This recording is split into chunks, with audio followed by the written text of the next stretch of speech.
Today is May 17th, 2023.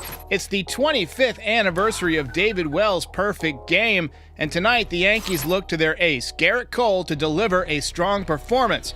Would he come through? My recap, your reactions, coming up next. This is NYY Recaps.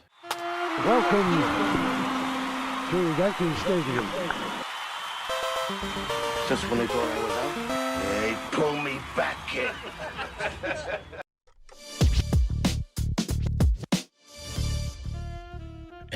Welcome, everybody. So, just a warning prior to the show, this is not going to be an action-packed recap. There's not a lot of highlights from tonight's game. This game was scoreless into extra innings, and the Yankees got just 3 hits in 10 innings. Obviously, this was never going to be a series that was an easy sweep.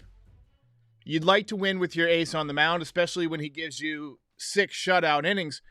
But the story tonight was a lot of men left on base again. And as Felix Nunez says, this was a tough loss. And I agree. So before we get to the recap, just in case you missed it, there's a few roster notes we got to talk about. So Domingo Germán was indeed suspended for 10 games. I did make a mistake last night. I pointed out the goo that was on his pants. It was shown on the broadcast. I didn't know what it was. Turns out it wasn't pine tar. It was just tobacco dip. Less illegal, but twice as disgusting. Anyways, he's gone for 2 starts. On the positive side of things, Luis Severino is going to take his start this weekend in Cincinnati. So help is on the way for the rotation. Also, Carlos Rodón threw from 90 feet today. I would love it if he would start facing hitters soon and, get on a rehab assignment. That would help us out. But progress is progress. Also, some offensive help could be on the way. We needed that tonight. Giancarlo Stanton should be going on a rehab assignment in the next week or so. And if there's no setback, which is not a guarantee, I think that we'll see him before June. He has had setbacks during rehab many times. So, fingers crossed. The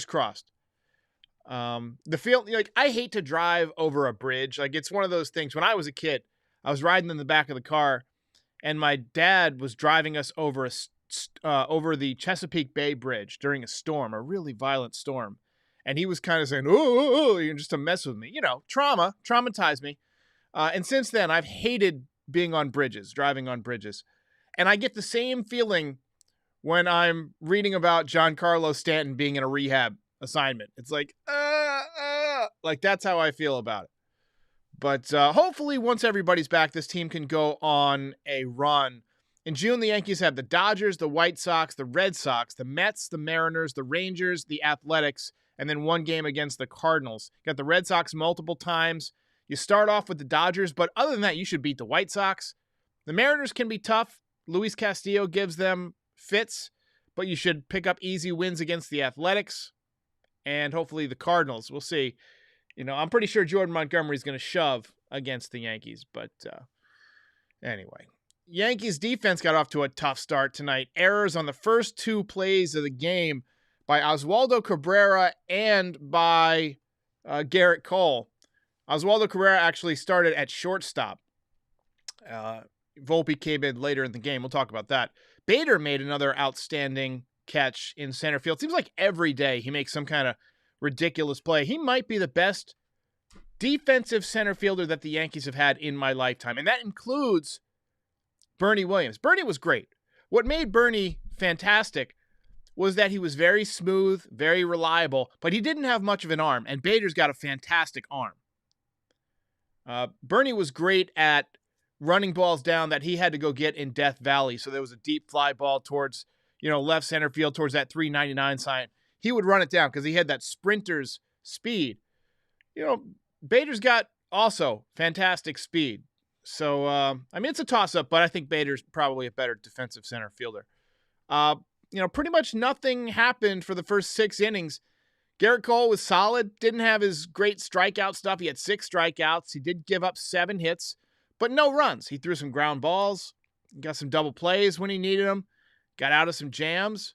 He was done after allowing back-to-back hits in the top of the 7th. I put a poll on Twitter to see how many people in real time would have sent him out.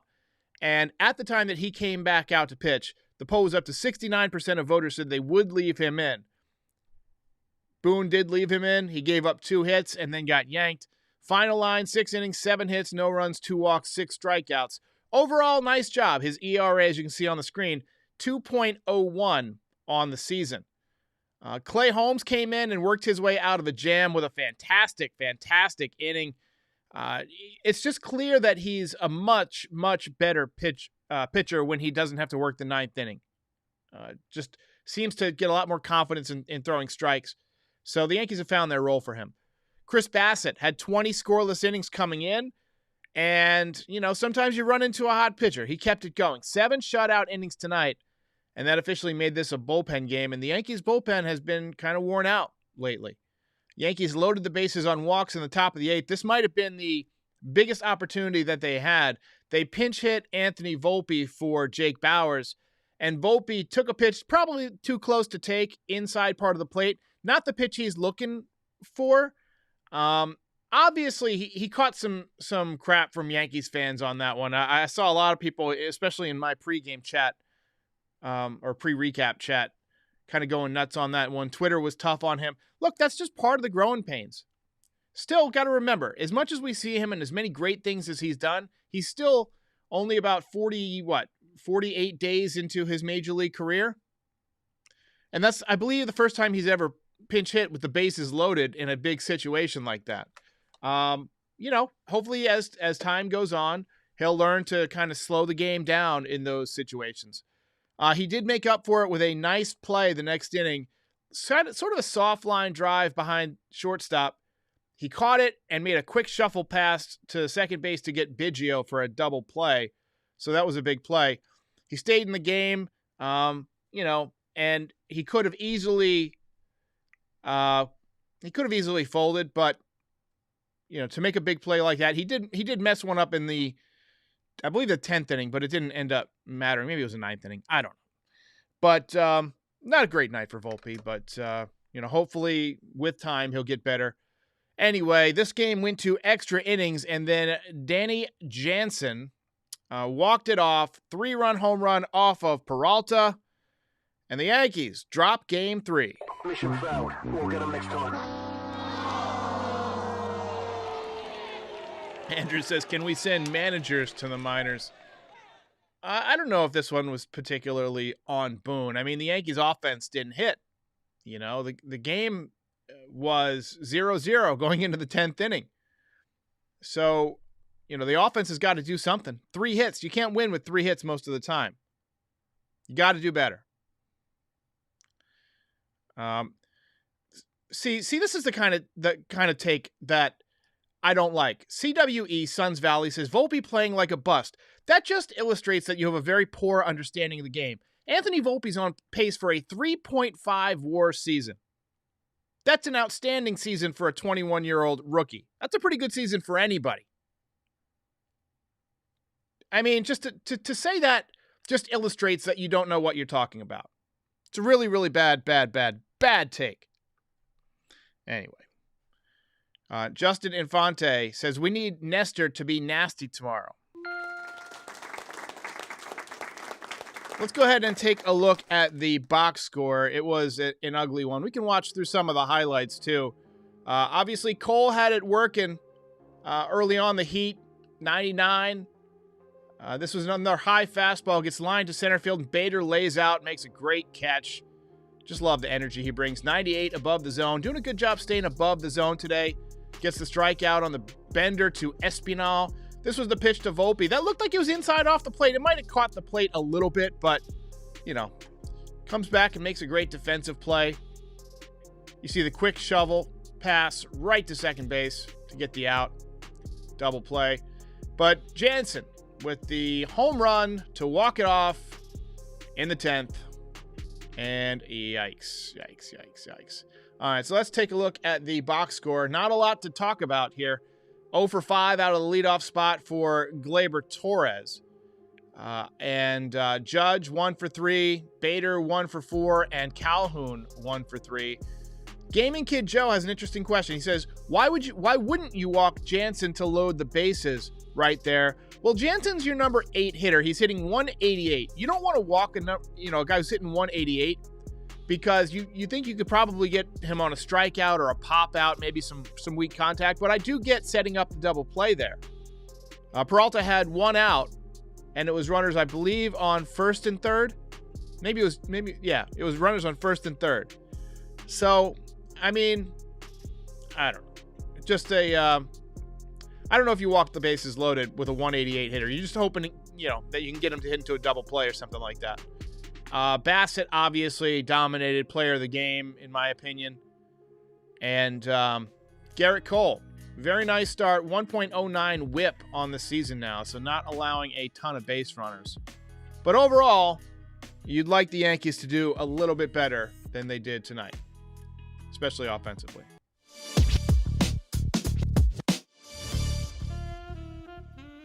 William M. says, salute. Mark says, fire Boone. Jansen hit a homer off of Wandy last time, and a walk sets up the force everywhere, and Espinal is garbage. They're both garbage. You can't fire Boone for that decision. I'm not going to jump on Boone for that. I mean, you still had the double play set up, right? You got the number 8 and 9 hitters up. If you walk them, then you force Peralta to throw strikes, You put pressure on him to throw strikes. And I'm just not sure that the Yankees wanted to do that. You just hope right there that he bounces a ball, to third base or shortstop, and you get an easy double play. That's what you hope. But that's baseball. We got baseball today. This one's on the offense. James G says managers don't play. That is the correct answer.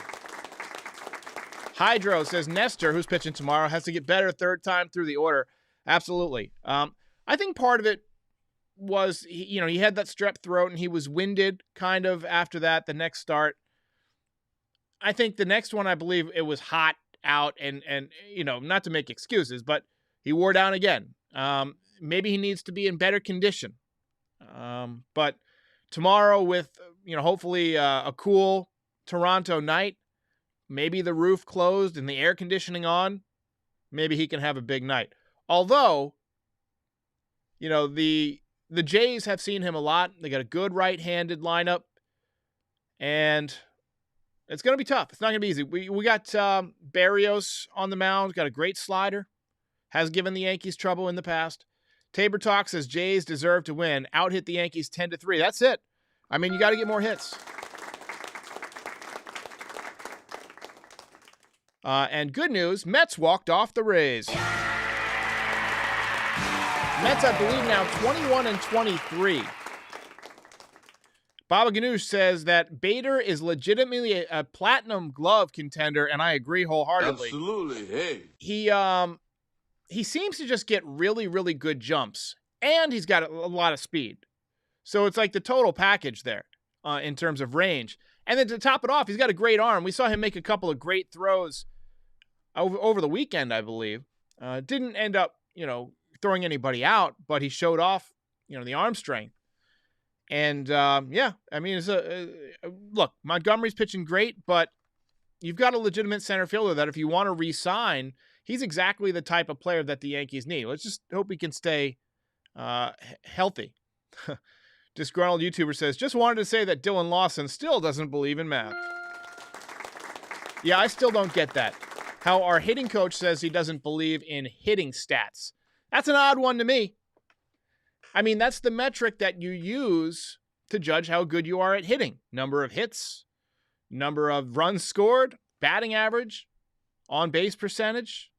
There's a lot of things that are very important statistically. William doesn't trust Nestor. Well, his ERA this year is over 5, so I don't blame you. I'd be lying if I said I trusted him 100%. I'm just saying that he's got a little credit in the bank for me. He's pitched so well over the last 2 years that I'm just confident in him most of the time. It's surprising still when he doesn't pitch well. Like if Clark Schmidt goes out there, I kind of expect that in the third inning, the Yankees are going to be down 2-3-4-0. With Nestor Cortez, you figure even if he doesn't have his best stuff, he's got some moxie, he's got that funkiness, he creates soft contact. He'll give you 6 innings of, 2 or 3 run ball most of the time. In fact, I think he had a stretch where he went like no more than 3 runs for like a year and a half or some ridiculous amount of starts. Anyway, S says it was runners on second and third with one out. You walk him. Well, I mean, still, you still have 2 chances with hitters under 200, right? I mean, I got to say, I would have pitched to him. I don't want to force a situation where a walk costs you the game. I'll take my chances with a 188 hitter. Yeah, he hit a home run. It happens sometimes. Anyway. And Andrew says, Romano proved that closers can go 2 innings. It can happen. All right, here, guys. Hang on just a second. All right. Game over, man. Game over. We're gonna get out of here. Ariadna says, feels pretty bad for Cole. He does everything he can to help the team win, and the offense isn't productive. You gotta go. Most impressive. All right, let's see here. Kenyon says, tough loss, but we move on. I mean, look, it's just you're not going to win every game. You know, we say this every time there's a tough loss. People act like it's the end of the world. The Yankees have been playing pretty well lately. The bats have been pretty good. We ran into a tough pitcher tonight and then a tough bullpen tonight. You know, Romano threw 2 scoreless innings. And then those other 2 relievers combined for 3 outs, but they did walk 3 batters. So you would have liked to have taken advantage of that. But, between Bassett and Romano, 9 innings of 3-hit shutout baseball. Andrew thinks that Cole is going to opt out. This isn't the team he signed up for. I'd be surprised if he opt out. He might. But Sam G says, Clay was amazing tonight. Absolutely. Worked out of a jam. He's got a 3.63 ERA on the season now, 1.38 whip. So, obviously, his numbers rounding back into form. Twig says that Hicks wins the game for us. I'm just going to let that one go.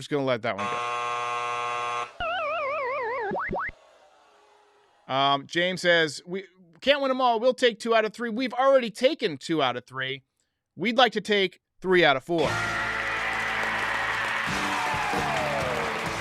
Guys, we're going to wrap it up pretty early tonight because this was not an exciting game to talk about. And obviously, not many offensive highlights to watch. And I'm kind of tired of watching that walk-off win on loop. So I'll see you after tomorrow's game. Another late start with Nestor versus Barrios. And then I'll be back at it with the recap, hopefully with a series victory. Ball game over.